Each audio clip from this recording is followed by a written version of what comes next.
Bonjour peuple du Seigneur, bonne nouvelle semaine, que la grâce de Dieu soit notre partage. Nous rentrons dans une semaine de récolte, une semaine d'abondance en Jésus-Christ, notre Seigneur et notre Sauveur personnel, parce qu'il a pour nous des projets de bonheur et de paix pour nous donner un avenir et de l'espérance. Et nous croyons fermement à cela, nous lui laissons la première place et nous lui laissons la direction de notre vie spirituelle. Bienvenue dans ce partage quotidien. Le thème de notre méditation ce matin, si l'Éternel est mon berger, pourquoi je manque ou pourquoi nous manquons? Puis Psaume 23, le verset 1 au verset 6, cantique de David, l'Éternel est mon berger, je ne manquerai de rien. Il me fait reposer dans des verts pâturages à cause de son nom. Il me conduit près des eaux paisibles. Il dresse en face de mes adversaires une table.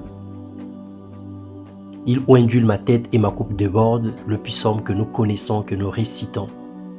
Et la Bible déclare que l'Éternel est mon berger, je ne manquerai de rien. À cette affirmation, certains se posent la question, pourquoi nous manquons si l'Éternel est notre berger? Bien-aimé dans le Seigneur, si tu ne bénéficies pas des privilèges du bon berger et que tu continues à manquer de tout et de rien, simplement pour 3 raisons que nous allons évoquer ce matin. Si tu manques de tout et de rien, premièrement, l'Éternel n'est pas réellement ton berger, car tu refuses de lui confier ta vie. Selon Marc, le verset 7, le verset 26.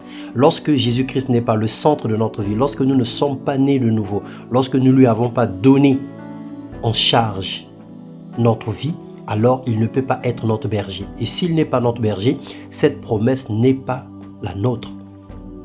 Et deuxièmement, selon Genèse 3, le verset 23, tu es ignorant de ta position en Christ et tu ne maîtrises pas ton identité spirituelle ou tu l'as perdue à cause de ta conduite ou à cause du manque de foi.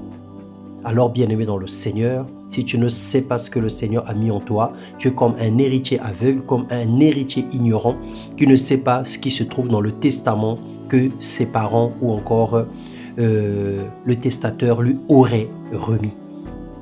Et troisièmement, parce qu'il te conduit dans des torrents de Kérit pour un temps afin de t'enseigner. 1 Roi 17, le verset 1.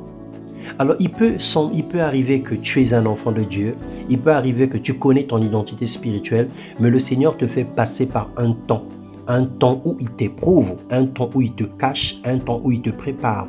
Et c'est ce qu'il avait fait dans la vie de Élie. Pendant que Élie était caché dans le torrent, il a manqué de tout et de rien jusqu'à ce que le corbeau lui emmène un morceau de pain.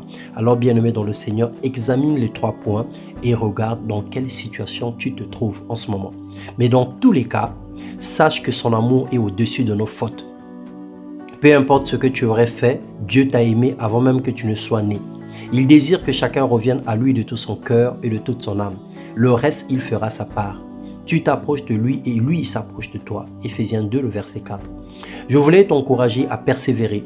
Jésus ne nous garantit pas une réussite sans combat.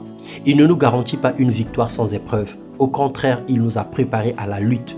Quelle que soit la vie de prière que nous avons, quel que soit notre niveau spirituel, nous serons toujours persécutés et attaqués. Rien que même pour la piété que nous avons. Rappelez-vous ce qui est écrit dans la parole de Dieu, que tous ceux qui veulent vivre pieusement seront toujours persécutés.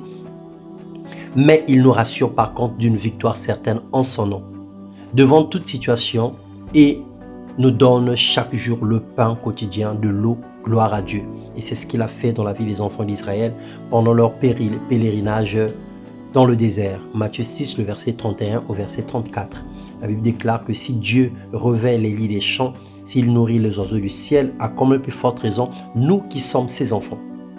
Nous voulons prier ce matin, Seigneur, révèle à tes enfants, révèle à tous ceux qui lisent ce message, montre et témoigne en sa faveur ton amour, manifeste ta lumière dans son quotidien et bénis ses entreprises dans le nom de Jésus-Christ.